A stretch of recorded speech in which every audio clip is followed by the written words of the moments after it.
कर्मों का सुधार सबसे बड़ी साधना है। प्रत्येक आदमी साधना में रहे, परिवार में शांति आएगी, समाज में शांति आएगी, राष्ट्र में शांति आएगी। और मनुष्य का मूल धन है शांति। विचारक सुकरात ने कहा, जो धन पाया, जमीन पाया, मकान पाया, पैसा पाया,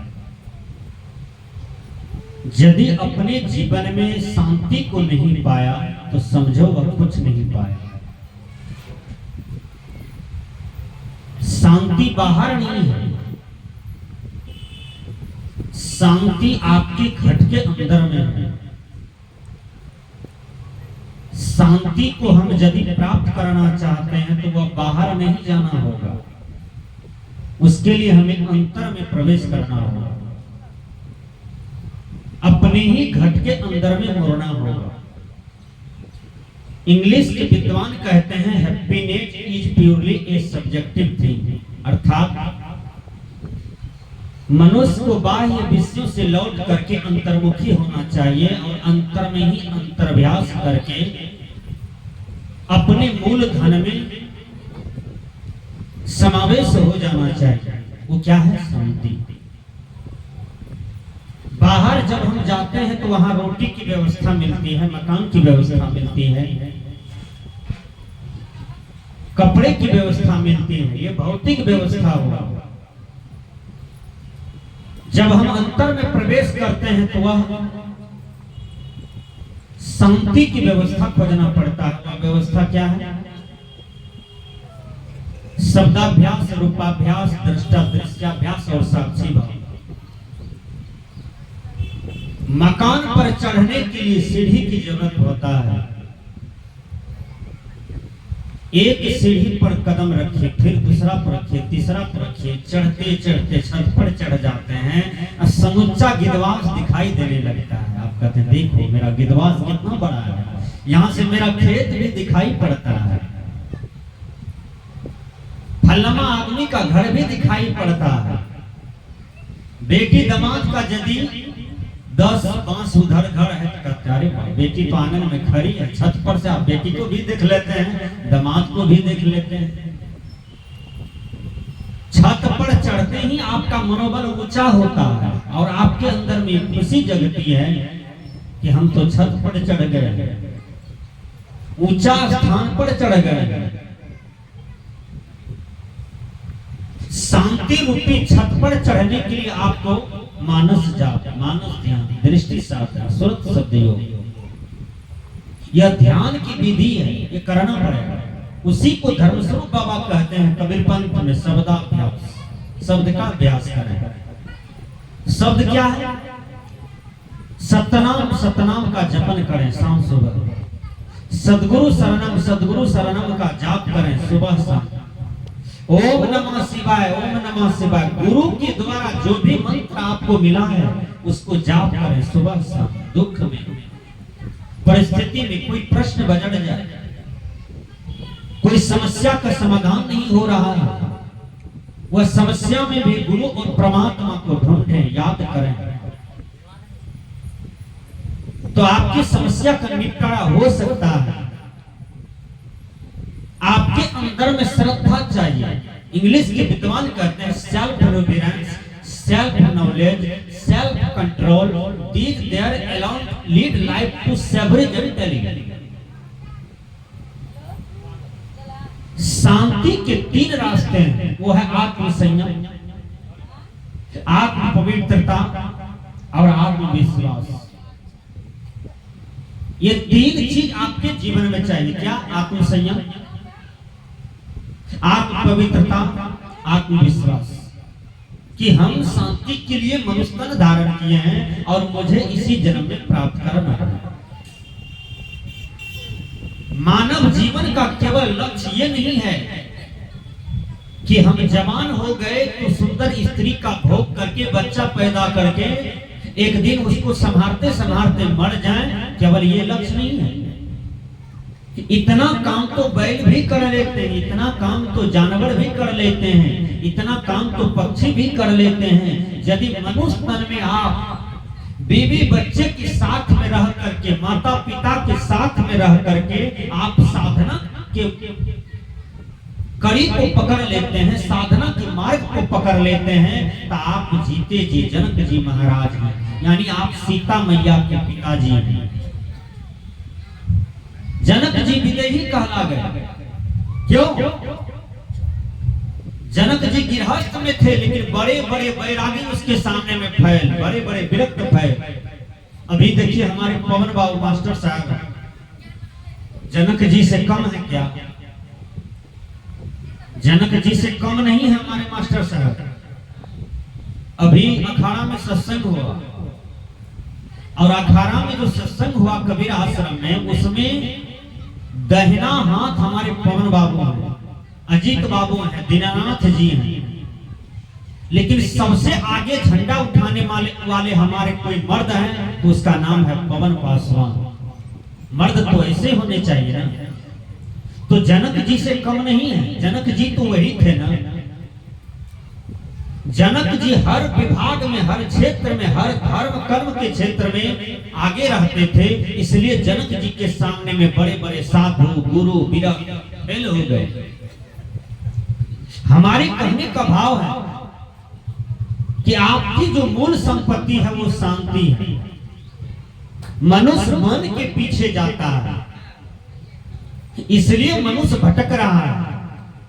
मन जो कहता है वो करता है। मन को यदि जीत ले, मन को सबस कर ले, मन का निरख परख करे कि हमारा मन जो चाहता है हम मन को देते जा रहे हैं, इसलिए हमारा परिणाम गलत है, जीवन का रिजल्ट गलत है। एक आदमी सुबह सुबह खैनी लटाते हुए जा रहा था, रात भर सोया था, लेड़ जो बहा था वो लेड़ सूख गया था। वो आदमी कुल्ला भी नहीं किया था, खैनी लेटा रहा था। मैंने कहा बाबा क्या नाम है? कहा ऐसी झा। हमने कहा कमाले आदमी मिला है। हमने कहा झा हो तुम? कहा बिल्कुल बड़का जाता है।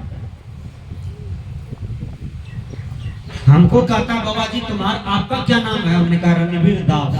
तो जोल्हा है आप? हमने कहा दास ये संत परंपरा की मैं दास हूं, मैं कोई जोल्हा दास नहीं हूं। आप बुझाते भी हैं जोल्हे जैसा। हमने कहा हम जोल्हा नहीं हैं, हम संत परंपरा के दास हैं। दास का मतलब होता है सेवक। हमने कहा ऐसी झाजी ये बात बोलिए, आप खैनी लेटा रहे हैं, आपके दोनों ठोर में जो लेर बहा है भर रात वो सुखले है, उसको धोए क्यों नहीं है? कहा हम तो नहीं देखे। हमने कहा हमको तो दिखाई पड़ रहा है। ये हाथ में क्या है? कहा ये खैनी है। हमने कहा लेटा क्यों रहे हैं? कल के नहीं खाएंगे तो लेटरिंग नहीं होगा आगे। आदमी गंदा आदत का इतना बड़ा शिकार बन गया है कि खैनी नहीं खाएगा तो लेटरिंग खुलासा नहीं होगा, चाय नहीं पिएगा तो माथा में दर्द होना शुरू होगा। ये कौन सी आदत है? ऋषिकार ने कहा राम नाम लड्डू गोपाल नाम घी, हरि नाम मिश्री घोर घोर पी। अर्थात राम के नाम पर लड्डू खाओ, हरि के नाम पर मिश्री खाओ। हर आदमी को खाली पेट में पानी पीना चाहिए और मिश्री खाना चाहिए, ताकि नाभि क्रिया का ठंडा रहे। जो भी दिन भर खाइएगा पीजिएगा वो पचा देगा। हरि के नाम पर प्रत्येक आदमी मिश्री खाइए, ओरिजिनल मिश्री खरीदिए, बराबर खाते रहिए, नाभि ठंडा रहे। राम नाम लड्डू, राम भगवान के नाम पर लड्डू खाइए, मन खुश हो जाएगा। साढ़ू मिले तो साढ़ू को कहिए साढ़ू जी बड़ी ढेर दिन पर मिले हैं, चलिए ना लड्डू खाइए ना, देखिए दोनों आदमी का मन खुश हो जाएगा। जीजा जी मिले हैं, जीजा जी को कहिए जीजा जी मेरे तरफ से लड्डू खाने लीजिए। लड्डू का नाम सुनते सुनते खुश हो जाएगा, खाने के बाद तो और खुशी होती है ना। तो राम के नाम पर लड्डू खाइए और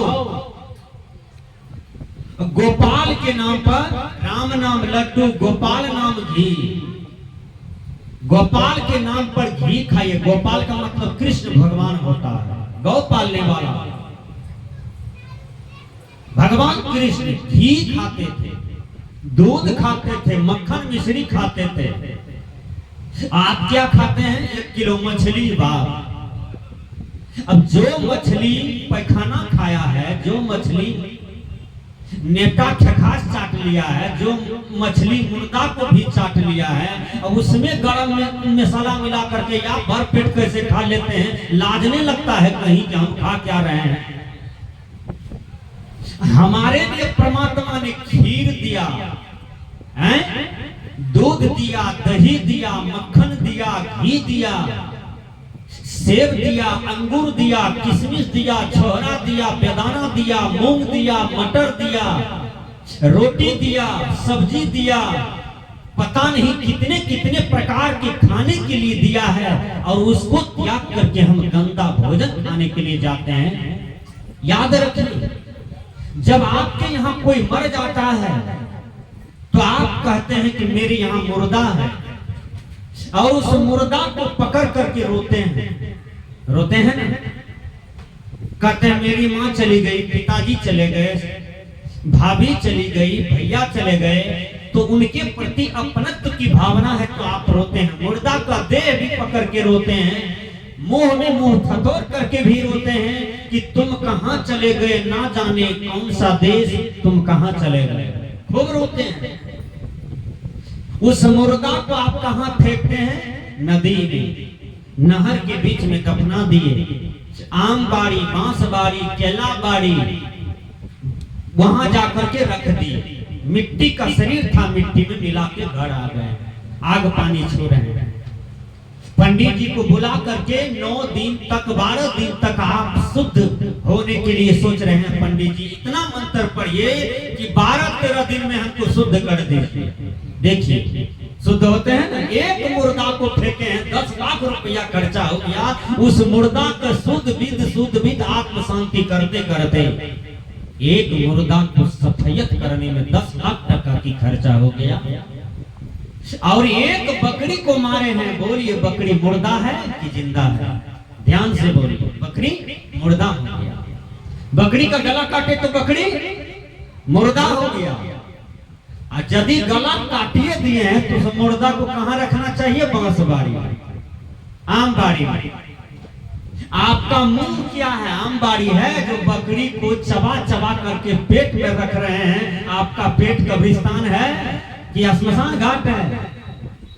संत कहते हैं आहार शुद्धो सत्व शुद्धि, सत्व शुद्धि धर्वा स्मृति, स्मृति लंबे सर्व ग्रंथ नाम विप्रमोक्ष। अर्थात आहार के शुद्ध होने से अंतःकरण शुद्ध होता है, अंतःकरण शुद्ध होने से ध्रुवा स्मृति स्थिर होती है। जब स्मृति स्थिर होता है तब साधक विप्रमोक्ष, तब साधक मोक्ष के योग्य हो जाता है, मोक्ष के अधिकारी हो जाता है।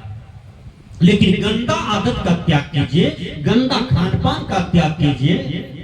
ऐ भगवान कृष्ण कंस को पटकते पटकते आधा घंटा पटकते रहा। कंस को पटकते पटकते मारिए दिया। कृष्ण भगवान मक्खन खाए थे, मक्खन।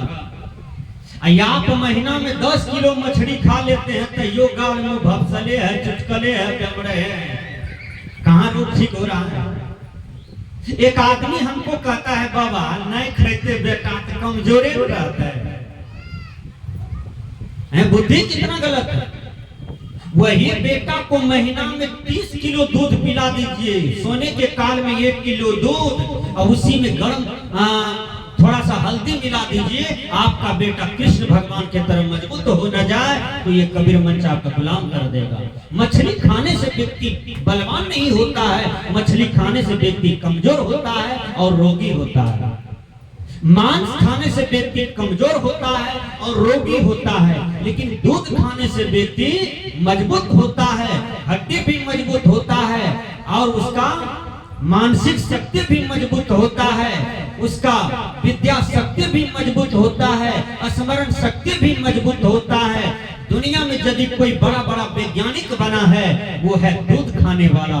दुनिया में यदि कोई सुंदर डॉक्टर बना है तो उसको पूछिए वो अपने जीवन में दूध खाता था। दुनिया में यदि कोई वीआईपी पद पर गया है वो है दूध खा करके आदमी ऊपर चढ़ जाता है, वीआईपी पद को प्राप्त कर लेता है। इसलिए प्रत्येक आदमी का आहार जो हो वह दूध से संबंधित हो, बल्कि मछली और बकरी से संबंधित न हो। हिंदू हमारे बहुत पागल हैं, कहा नहीं जा सकता। यहाँ 33 करोड़ देवी देवता है। देखिए भारत कितना है, 33 करोड़ देवी देवता हैं हमारे हिंदू में। मुसलमान भाई तो एक हुआ है, अल्लाह अकबर बिस्मिल्लाह रहमानिल्लाह, केवल एक चीज बोलते हैं अल्लाह। लेकिन मुसलमान हिंदू 33 करोड़ देवी देवता के गुलाम हैं।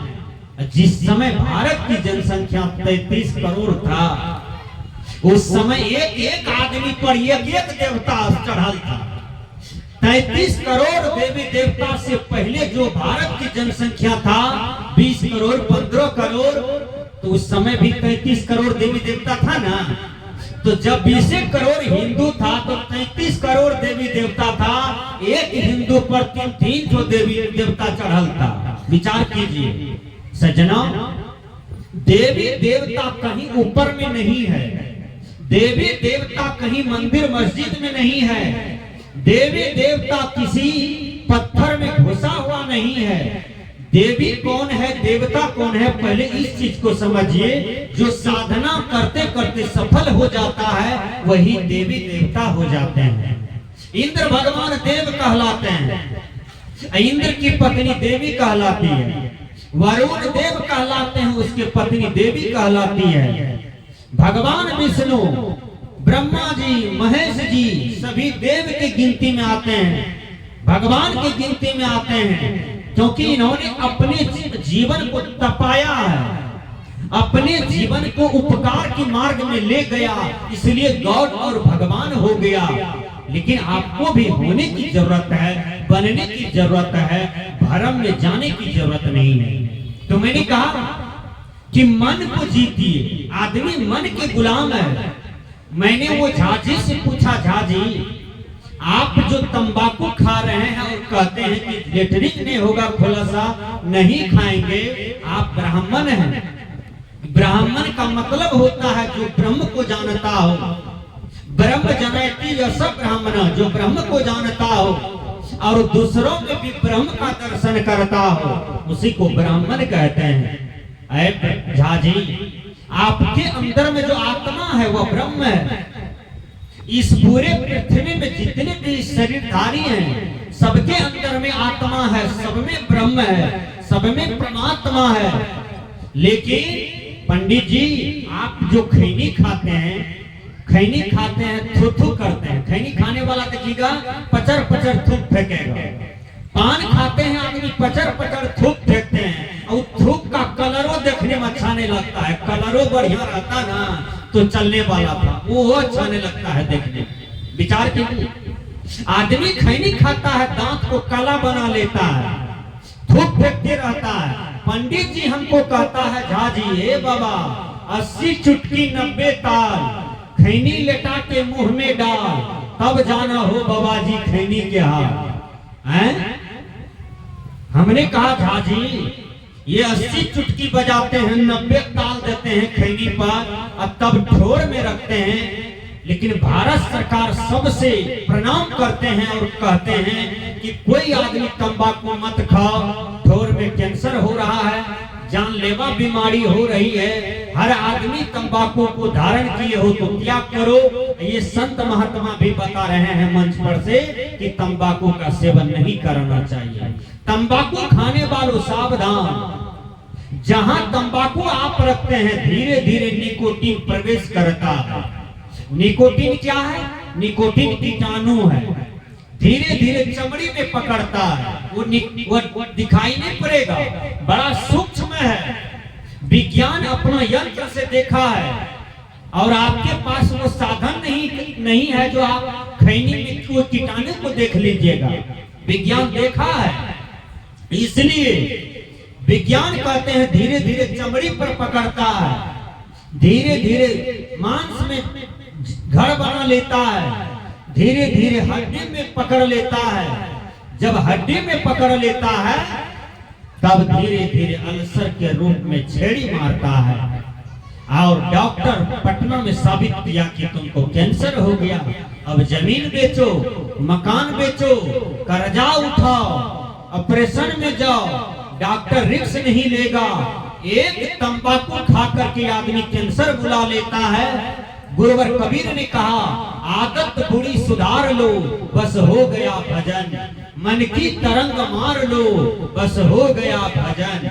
इसलिए खैनी नहीं खाना चाहिए और खाली पेट में चाय नहीं पीना चाहिए। मैंने कहा था राम नाम लड्डू गोपाल नाम घी, हरि नाम मिश्री घोर घोर पी। कलजुगिया लड़का लड़की कहल गए राम नाम के गोपाल नाम टी, हरि नाम मुर्गी के अंडा फोर फोर पी। राम के नाम पर के, गोपाल के नाम पर टी लाया है। कलयुग के नाम, कलयुग के लोग T T T E T, T मतलब चाय।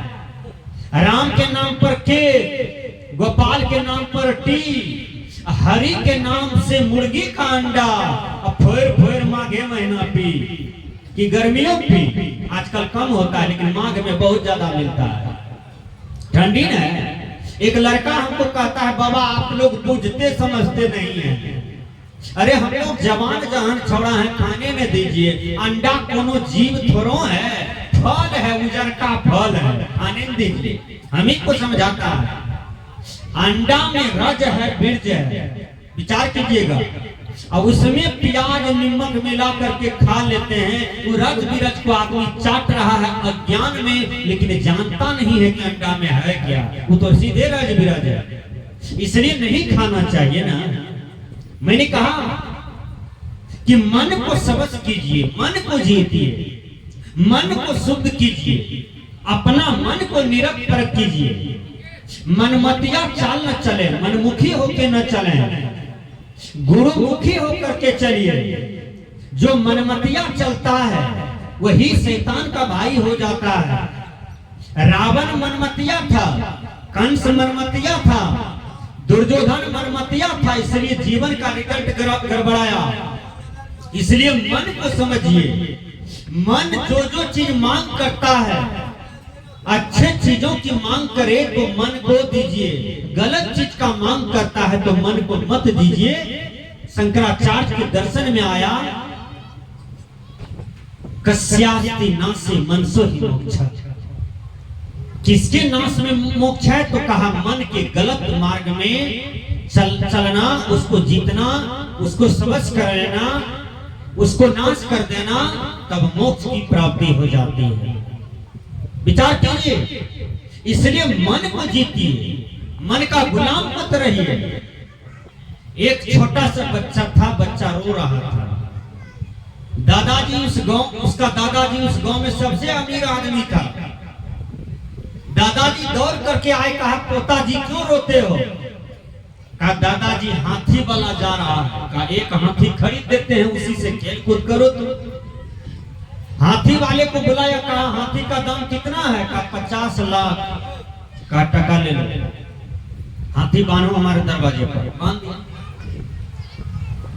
बच्चा 2 घंटा हाथी को देख देख करके खूब खेला।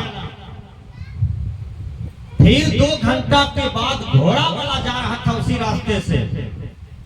फिर बच्चा जोर जोर से रोने लगा। दादाजी दौड़ करके आए, कहा क्या हुआ पोताराम?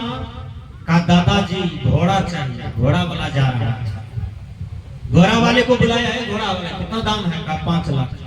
कहा बांधो हमारे दरवाजे पर, लो टका निकलो। 5 लाख में पोता को खेलने के लिए घोड़ा भी खरीद दिया। फिर 2 घंटा घोड़ा के साथ खेल कूद किया बच्चा, फिर रोने लगा। दादाजी दौड़ करके आए, कहा पोताराम अब क्या हुआ? कहा दादाजी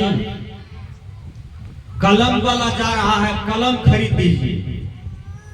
दादाजी कहते हैं कलम वाले इधर आओ। कहा कितना का कलम है? कहा 500 का कलम है। कहा 500 रुपया हम देते हैं, सब कलम दे दो, पोता को खेलेगा। सारा कलम दे दिया उसके पोता को खेलने के लिए। 500 टका लिया, चला गया। 2 घंटा कलम को इधर उधर कर करके पोताराम खेलकूद किया। फिर जोर जोर से पोताराम रोने लगा। दादाजी दौड़ करके आए। दादाजी पूछते हैं, पोताजी क्या हुआ? कहा दादाजी इस कलम के खोपिया में हाथी को घुसा दीजिए, इस कलम की खोपिया में हाथी को घुसा दीजिए। कहा ये कैसे होगा? कहा नहीं होगा तो हम रोएंगे, इसी खोपिया में हाथी को घुसाइए। यही काम आज तक हम आप कर रहे हैं जो दुनिया में परेशान है। कलम की खोपिया में हाथी घुसेगा, हम लोग घुसा रहे हैं, इसलिए परेशान है, इसलिए दुख में, इसलिए प्रश्न गलत हो रहा है, जीवन का रिजल्ट गलत हो रहा है। संत महापुरुष कहते हैं कि सुधरो और सुधारो। दुनिया में यदि किसी के जीवन में दुख है, उसका एक ही मूल कारण है गलत मन के साथ जाना और अपने जीवन में अज्ञानता रूपी विषय को पालना। अज्ञानता से हटिए और गलत मन के साथ मत जाइए। मैंने कहा कर्मों की सुधार सबसे बड़ी साधना है, इसलिए कर्म का सुधार होना चाहिए। विचार कीजिए, कर्म किसे कहते हैं? मन, वाणी और शरीर, इनसे कर्म होता है। मन अच्छा होगा तो वाणी अच्छी होगी, वाणी अच्छा होगा तो शरीर अच्छा होगा, शरीर अच्छा होगा तो कर्म अच्छा होगा। मन, वाणी और शरीर। बुरे कर्मों से चित्त अशांत होता है, सदकर्मों से चित्त शांत होता है।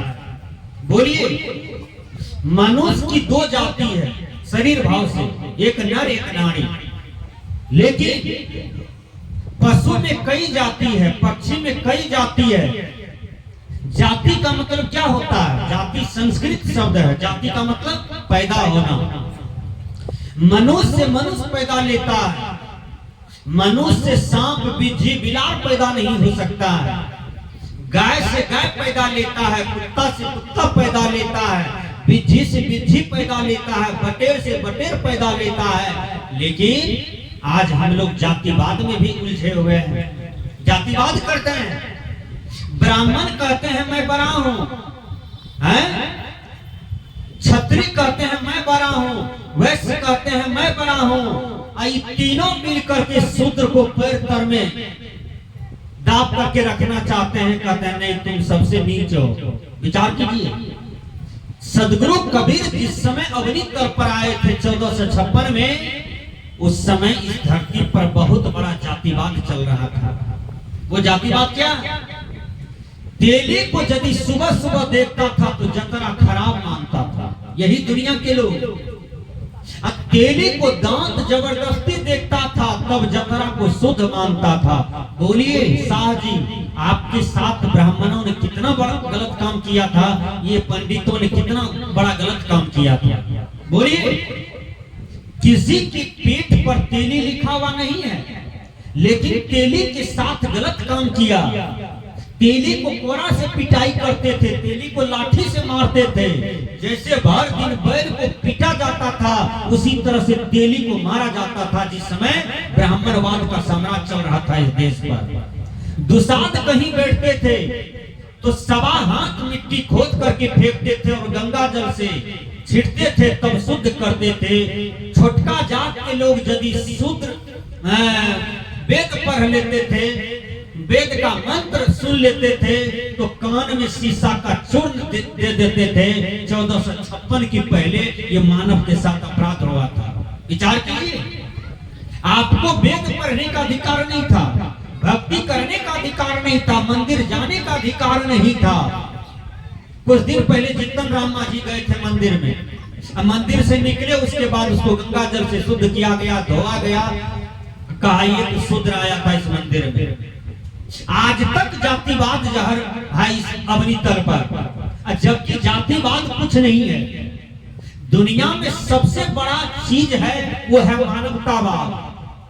किसी के देह पर हिंदू लिखा हुआ नहीं है, किसी के देह पर मुसलमान लिखा हुआ नहीं है, किसी के देह पर यहूदी, पारसी, जरथुस्ती लिखा हुआ नहीं है, किसी के देह पर जादव, पासवान, डोम, चमार, धरखार, झा, सिंह लिखा हुआ नहीं है। प्रकृति ने सबको एक समान बनाया है, सबके लिए जीने के लिए अन्न, पानी, अग्नि, हवा दिया है, सबके लिए ये दुनिया दिया है, सबको खुला सांस हवा में जीने के लिए दिया है। और इसलिए कोई ऊपर कैसे, कोई नीचा कैसे, कोई छोटा कैसे, कोई बड़ा कैसे, कोई अधम कैसे, कोई नीच कैसे, कोई उधम कैसे। विचार कीजिए सज्जनों, मानव बराबर है। मानव यदि बड़ा छोटा होता है तो वह कर्म से होता है, जाति से नहीं होता है। जाति के आधार पर यदि छोटा बड़ा का काम हो रहा है अब तक, समझिए अन्याय हो रहा है आपके साथ, है? जात से कोई बड़ा छोटा नहीं होता है। हर आदमी धरती पर इंसान है, हर आदमी धरती पर मानव है, कोई बड़ा छोटा नहीं है प्रकृति के निगाह में। विचार कीजिए, डोम चला गया दरवाजे पर, हाँ उधर रहो, अरे भाई छुटका लग जाएगा। अब डोम जी चले गए कुआं पर, पासवान जी चले गए कुआं पर, शाह जी चले गए कुआं पर, सूरी चले गए कुआं पर, तो इसको अधम मानता है, नीच मानता है। कहता है कि हटो, तुम लोग नीच हो, अधम हो, हम बड़े हैं, हमारा छूत हो जाएगा। विचार कीजिएगा, डोम से छूत माना, डोम का बेनी ले लिया, पंखा ले लिया, डगरा ले लिया, सूप ले लिया, उससे छूत नहीं हुआ, लेकिन डोम के शरीर से छूत माना। जो डोम नित दिन स्नान करता है, कमा करके खाता है, भगवान देवी देवता का पूजा करता है, कर्म निष्ठा रखता है, उस मनुष्य के साथ तुम अपराध करते हो पंडित जी, ये काम गलत करते हो। गुरुवर कबीर ने 1456 में फटकारा पंडितों को, हैं? कहा जाति पाति मत रखो, जातिवाद में मत चलो, धरती पर सब मानव बराबर है, सबको जीने का अधिकार है, सबको ऊपर उठने का अधिकार है, सबको दुनिया में सुख शांति पाने का अधिकार है। इसलिए जातिवाद को हटाइए।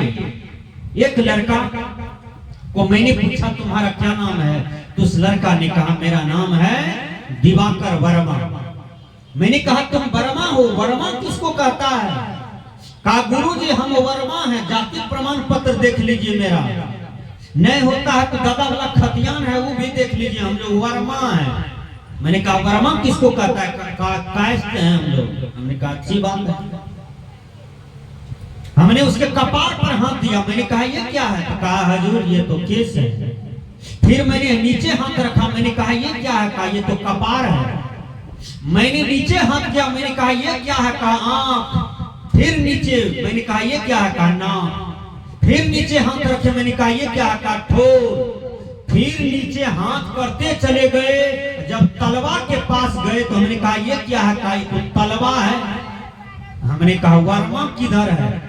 कहा ठीक है बोले गुरुजी, वर्मा तो कोनो फर्मे में नहीं है शरीर में। ये वर्मा जो हम कहते हैं, झा, सिंह, पासवान, जादव, धरखाड़ जो कहते हैं, सारा रिजल्ट गलत है जीवन का। प्रत्येक आदमी अपने नाम में देव लिखाइए, अब प्रत्येक माता बहन देवी लिखाइए। ये सब जातिवाद है, जातिवाद से कुछ मिलता नहीं है। बड़ा छोटा, ऊंच नीच, बैकवर्ड फॉरवर्ड करके कुछ मिलेगा नहीं। धरती पर सब मानव है, सबको जीने का अधिकार है, सब बराबर है, कोई छोटा बड़ा नहीं। कर्म से छोटा बड़ा होता है। संस्कृत के विद्वान कहते हैं कर्मशील गुना पूज स्थिता जाति कुले नहीं, न जात्या न कुलनेव श्रेष्ठोत प्रतिपद्यते। यह भर्तरी कहते हैं कर्मशील गुण से मनुष्य पूजनीय होता है, बल्कि जाति से नहीं, ऊंचा कुल में जन्म लेने से नहीं, बल्कि ऊंचा कर्म करने से व्यक्ति धरती पर पूज्य हो जाता है और वह धरती पर महान हो जाता है। महात्मा गांधी का घर घर में पूजा हो रहा है, क्यों? महात्मा गांधी ऊंचा कुल में जन्म लिया था? नहीं, ऊंचा काम किया देश में। महात्मा गांधी को गोली सीना में लग गया तो उसके मुंह से राम राम निकला था। और आप बीमार हैं, और डॉक्टर जवाब दे दिया। तो बीमार है तो डॉक्टर जवाब दे दिया तो आप कहते हैं रे बेटा दूटा कुवारियों के तड़ी ने खेबे या तो मेरिए जेबे। राम राम कहाँ बोले छी, विचार कीजिएगा। मरने के काल में गलत आहार, मरने के काल में गलत चिंतन, मरने के काल में एक बूढ़ा जी जा रहा था दुनिया से, चला गया स्मरण चला गया। एक बार होश आया तो बूढ़ा जी कहते हैं हुन्ने रे हुन्ने रे हुन्ने रे ऐसे करे। तो बेटा उनका समझा लगता है कि पिलर में बाबूजी कलसा उलसा तो नहीं चुना के रखे हैं, सोना का कलसा चांदी का कलसा। ऐसा करते हैं 600 टका लगेगा, पानी चढ़ाते हैं, कुछ होश आएगा तो बता देगा। 600 टका खर्चा किया बाबूजी के देह में, बूढ़ा को होश आया, ताकत आया। सब मिलकर के सब बेटा दौड़ कर गया, कहा बाबूजी जल्दी बताइए क्या बता रहे थे उधर, हुन्ने रे करके बाछी बोढ़नी चिबावर है नहीं तोरा के ध्यान दो, सब बोढ़नी खा गया करके धर तोरी बेकारों 600 टका खर्चा कर। विचार कीजिएगा, मरने वाले हैं लेकिन वासना क्या है, विषय क्या है। राम राम नहीं बोल रहे हैं, भगवान देवता का चिंतन नहीं कर रहे हैं, गुरु का चिंतन कल्याण की बात नहीं कर रहे हैं, विषय वासना की धार में डूब रहे हैं। बेटा के लिए मोह, पोता के लिए मोह, घर के लिए मोह, इस सारे मोह दुख का घर है। इसलिए मोह का त्याग हो। आपके अंदर में यदि मोह का त्याग होता है तो आपके जीवन में परमानंद की प्राप्ति होती है, परम सुख की प्राप्ति होती है। तो मैंने कहा गुरुवर कबीर जब अग्नि तल पर आए तो जातिवाद को मिटाया, भरमवाद को मिटाया। भरम क्या है? भरम कई प्रकार के हैं हमारे समाज में। अब गाड़ी वाले गाड़ी लेके आ रहे हैं, अब गाड़ी वाले गाड़ी का एक खड़ा कर दिया। मैंने पूछा भैया गाड़ी लेके खड़ा क्यों किया है? तो उसने कहा बाबा रास्ते से बिल्ली चला गया है। अब बिल्ली चला गया है, गाड़ी वाला गाड़ी लेके खड़े हैं। मैंने कहा क्या हुआ? तो कहा बिल्ली रास्ता काट दिया। मूर्ख आदमी, बिल्ली के हाथ में कोई 10 किलो का कोदारी है जो रोड को काट दिया है, अब तुम मोटरसाइकिल लेके नहीं जा पाते हो।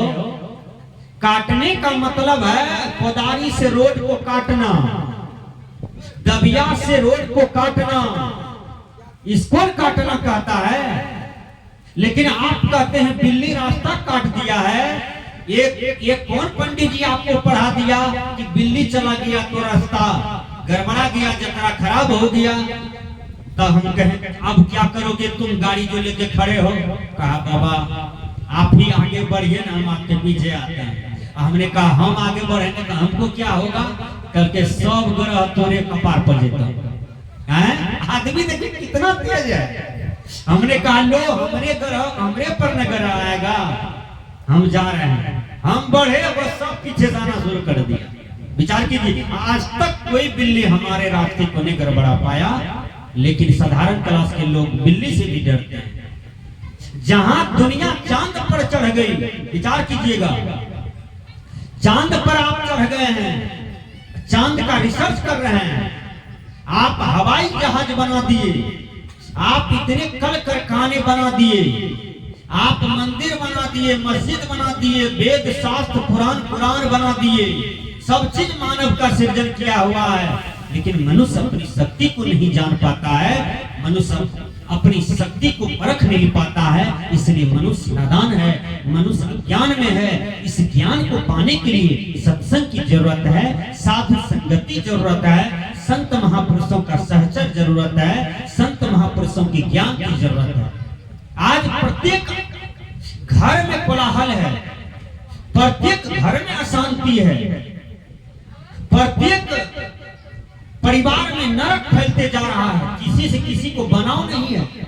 एक कनियन दुल्हा था, अब कनियन गाली दे रही थी दुल्हा को। कौन गाली जानते हैं आप लोग? क्या कहते हैं? बजर खसौना है, तोरा पर बजने की दुल्हा कहे बजर खसौना। विचार कीजिएगा, आप अपने पति को गाली देते हैं बजर खसौना। हम तो सुने हैं कान से, और 3-4 ठो गाली है, नाम लेना नहीं चाहते हैं तो कहेगा बाबा जो जानता है। सुने हैं लेकिन पसंद नहीं होता है, लाज लगता है। वो पत्नी बार बार पति को गाली दे रही थी, क्या कर रही थी? तुम जानवर, तुमसे बढ़िया कीड़ा कीर्मिट है। अपने पति को बार बार गाली दे हिंदी में, तुम जानवर, तुम जानवर हो। बगल वाली जान मारेगी। बगल का एक महिला थी, उसको बढ़िया नहीं लगता था सुनने में, क्योंकि वो पति को आदर करती थी, पति को भगवान मानती थी, पति को देवता मानती थी, पति के साथ रिस्पेक्टेड व्यवहार था, कल्चर था। आई पत्नी बार बार टेंशन करे पति से और कहे कि तुम जानवर हो, तुम बैल से भी गिरे हुए हो, सुगर कुत्ता से भी गिरे हुए हो, बिल्कुल तुम जानवर हो। पति बेचारा सुन ले और कुछो नहीं कहे, कुछो नहीं बोले। एक दिन एक महात्मा जी जा रहे थे, तो पत्नी गाली दे रही थी, तुम जानवर हो, बैल हो, गधा हो, कुत्ता से भी गिरे हुए हो। वो महात्मा जी बोले, ए जी तुमको पत्नी बार बार कह रही है कि तुम जानवर हो, तुमको देह में ताकत नहीं है दो फैट देने का फैट देने की जरूरत नहीं है। गुरु जी कहा था का पत्नी आजे हमको जानवर नहीं कह रही है, 3 साल से जानवर कह रही है। हम सहे हुए, हम कुछ नहीं बोलते हैं, चुपे चाप मुस्कुराते हैं। महात्मा जी कहा क्यों मुस्कुराते हो? तुमको देह में खून नहीं है, प्रेशर लो रहता है क्या? तुम्हारे ब्लड में गर्मी नहीं है क्या? 2 ढिसूम मारो ना पत्नी को, ठीक हो जाएगा। का ढिसूम मारने की जरूरत नहीं है, हम हंसते हैं, मुस्कुराते हैं। का क्यों? का जानवर कोई गाली नहीं है। महात्मा जी कहा तब का पत्नी हमको आशीर्वाद देती है और पत्नी 3 साल से बढ़िया बात बोल रही है। महात्मा जी ने कहा कैसे बढ़िया हुआ बात? का पत्नी कह रही है 3 साल से, क्या कर रही है? पत्नी जो कह रही है जान जान है, जान जान जान जान का बोलिए ना, का तू मेरी जान हो, हम तुम्हारा बर। बोलिए झगड़ा की बात है यहाँ? पत्नी को हम 1 घंटा के बाद फिर दुलार करते हैं, जब ठंडा हो जाता है तब हम कहते हैं, थोड़ा सा हंसोत के कहते हैं, ए गांव वाली तू हमार जान छिया, हम तेरा बर छिए, ओकरे जानवर कहे से है तक कयो झगड़ा। विचार कीजिए सज्जनों, कारगिल युद्ध करना हो पति पत्नी में तो आपके घर से लक्ष्मी चली जाएगी, आपके घर में वृद्धि नहीं होगा, बरकत नहीं होगा। पति पत्नी कारगिल का युद्ध मत कीजिए, दोनों परिश्रम करके बच्चा को बढ़िया ज्ञान दीजिए, जो बच्चा के बीच में है बढ़िया संस्कार दीजिए, भौतिक आध्यात्मिक शिक्षा दीजिए, बढ़िया स्कूल में भर्ती कीजिए, उस बच्चा को DM, SP, collector, master, doctor ये बनाइए। देखिए आपका बच्चा प्रबुद्ध विद्वान होगा और समाज में नाम करेंगे। हमारे माता जी शशिकला देवी जी आज देखिए समाज में 2 रतन को जन्म दिया है, पवन बाबू, एक उनके छोटे भाई रमन बाबू। आज पवन बाबू को गिद्धवास की धरती पर, अररिया की धरती पर एक आदमी जानते हैं। क्यों जानते हैं? क्योंकि इनका कर्म बड़ा सुदृढ़ है, बहुत अच्छा है। इनका नीति जो है, इनका शास्त्र जो है, इनकी साधना जो है, इनका दान पुण्य करने की कला जो है बड़ा बेहतरीन है। सोचते नहीं है दान करना है 20,000 मोबाइले से भेज दिया है, बताइए कितने आदरणीय होंगे समाज में। इसलिए व्यक्ति कर्म से बड़ा छोटा होता है, जात से नहीं होता है, धन दौलत से नहीं होता है, व्यक्ति कर्म से बड़ा छोटा होता है। आज हम अपने परिवार को स्वर्ग में लाए, परिवार को स्वर्ग में लाने के लिए हमें करना क्या होगा? तो प्रेम को अपनाना होगा। कबीर साहब ने कहा बहुत ही बड़ी बड़ी जगमुआ पंडित भयानक कोई, 2.5 अक्षर प्रेम का पढ़े सो पंडित होए। हर आदमी प्यार कीजिए। एक कुत्ता से प्यार करते हैं तो कुत्ता आपका दरवाजा नहीं छोड़ता है। प्यार में कितनी बड़ी शक्ति है। पड़ोसिया से प्यार कीजिए, बेटा से प्यार कीजिए, माँ से मोहब्बत कीजिए, बहन से प्यार कीजिए, भाई से प्यार कीजिए। प्यार प्रेम में बहुत बड़ा ताकत होता है। देखिए कुत्ता कुत्ता लड़ता है, 1 घंटा के बाद फिर वही कुत्ता एकदम प्यार मोहब्बत में जीता है, एक जगह रोटी खाता है, एक जगह सो जाता है। कुत्ता कितना बढ़िया जीवन जी रहा है, और हम लोग गाल मुंह फुला करके पचैया बिढ़नी के खोता लगा दिए हैं। 8 साल तक न उसको टोकते हैं न वो आपको टोक रहा है। ये मनुष्य जीवन जीने की कला है क्या?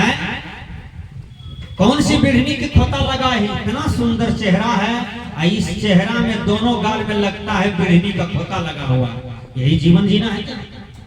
आदमी को प्यार का जीवन जीना चाहिए, आदमी को प्रेम का जीवन जीना चाहिए। बंदी छोड़ कबीर कहते हैं, प्रेम पाट चोलना पहिरु कबीरो नाच, पानी दिन हो तासु को जो तनमन बोले सांच।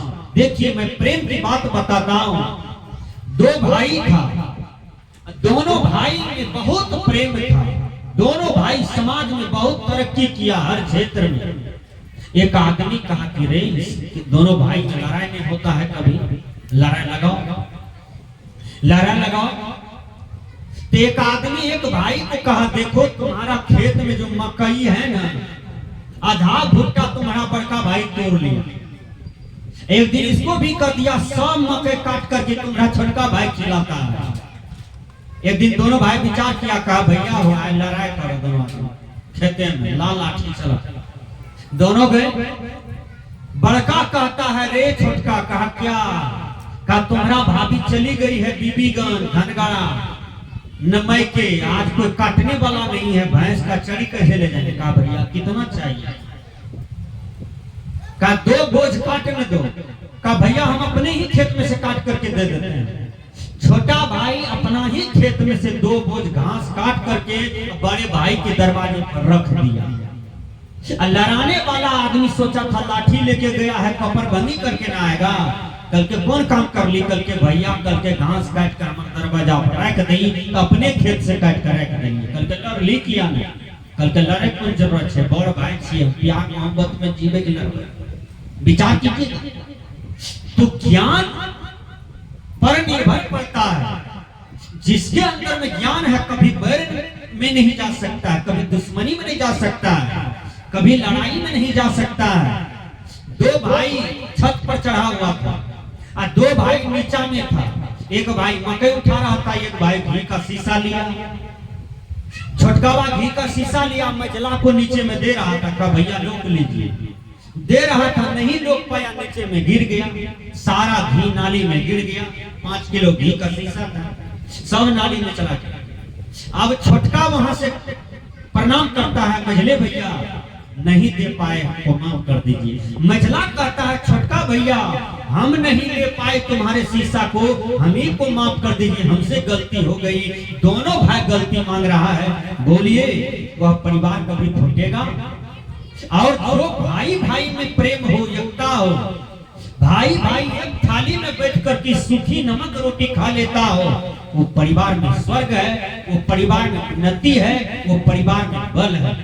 इसलिए हर आदमी एकता में और प्रेम में जीने का प्रयास करें। ये पारिवारिक बल है। बड़ी गोतनी छोटी गोतनी को प्यार दें, छोटी गोतनी बड़ी गोतनी को प्यार दें। प्रेम प्यार का जीवन जिए। कबीर साहब ने कहा, पोथी पढ़ी पढ़ी जगमुआ पंडित भया न कोई, ढाई आखर प्रेम का पढ़े सो पंडित होए। जो प्रेम 2.5 अक्षर शब्द को प्रेम को पढ़ लेता है वो पंडित हो जाता है। कोई जात से पंडित नहीं होता है, कोई जो पंडित होता है वो प्रेम पढ़ने से, प्रेम को दर्शाने से पंडित होता है। इसलिए मैंने कहा एक बार की बात है, बीरबल अकबर को कहा, क्या कहा जानते हैं? बीरबल अकबर को कहा, हजूर दशहरा आ गया, कहा क्या करें? कहा आप तो मन चले लोग हैं, ये काम कीजिए। कहा क्या? कहा दशहरा आ गया है तो कुछ खाइए पीजिए न बढ़िया। कहा जाओ तुम मार्केट लेते हो। गया, बकरी कटा करके 2 किलो मांस लाया। बीरबल सोचा कि मांस अकेले खाने से मजा नहीं आता है, थोड़ा चखना चाहिए। चखना मतलब समझ जाता है ना, दारू। दारू भी ले लिया अपने मन से। फिर बीरबल सोचा कि चखना तो ले लिए, लेकिन वेश्या गमन करने आएगा मेरा राजा, इसके लिए एक वेश्या लेते हैं। वेश्या को भी ले लिया। वेश्या को जब लिया तो सोचा कि जो आदमी मांस खाएगा, दारू पिएगा, शराब पिएगा, उसकी देह में एड्स हो जाएगा कि कौन बीमारी होगा कोई नहीं जानता है। उसके लिए डॉक्टर चाहिए। एक डॉक्टर को भाड़ा पर लिया, दवाई दुकानदार को भाड़ा पर लिया। बीरबल सोचते हैं कहीं राजा मर गया तो फेंकने वाला आदमी चाहिए, तो 4 आदमी को भी भाड़ा पर ले लिए फेंकने के लिए। सोचा कीर्तनिया मंडली को भी निमंत्रण दे देते हैं, क्योंकि उसका भी जरूरत होता है। कफन का कपड़ा भी ले लिया। राजा के पास आते हैं बीरबल। राजा पूछते हैं बीरबल ये क्या है? कहा हजूर मांस लाए हैं 2 किलो। कहा दारू भी लाए हैं और वेश्या भी लाए हैं, लेकिन हजूर जो 3 कुकर्म करता है, मांस खाता है, दारू पीता है, पराई स्त्री की भोग भोगता है, तो उसको भयंकर बीमारी होता है, उसके नाम में समाज में अपयश फैलता है। कहा हजूर डॉक्टर को भी लाए हैं, क्योंकि बीमारी होगा तो इलाज करेगा। दवाई दुकानदार को लाए हैं, उस दुकानदार के पास सारी बीमारी का दवाई है। कहा ये कौन है? कहा ये जो है फेंकने वाला है 4 लड़का, ये कीर्तनिया मंडली है, हारमोनियम ढोलक लेकर के आया है। कहा उजरा कपड़ा क्यों लाए हो? कहा ये कफन का कपड़ा है हजूर। ये 3 चीज सेवन करने से आदमी का रिजल्ट यही होता है, आदमी मर करके धार में जा सकता है। उस दिन से बीरबल का अकबर कान पकड़ करके उठा बैठा और तीनों गलत चीज का त्याग कर दिया। सजना, हर जीव से प्रेम कीजिए, हर जीव से प्यार कीजिए, हर व्यक्ति से मोहब्बत कीजिए, यही तो आपका जीवन है। इसलिए मैंने कहा कर्मों की सुधार सबसे बड़ी साधना है। आइए मैं भजन आप लोगों के बीच में रखता हूँ। उसी प्रकार भजन है।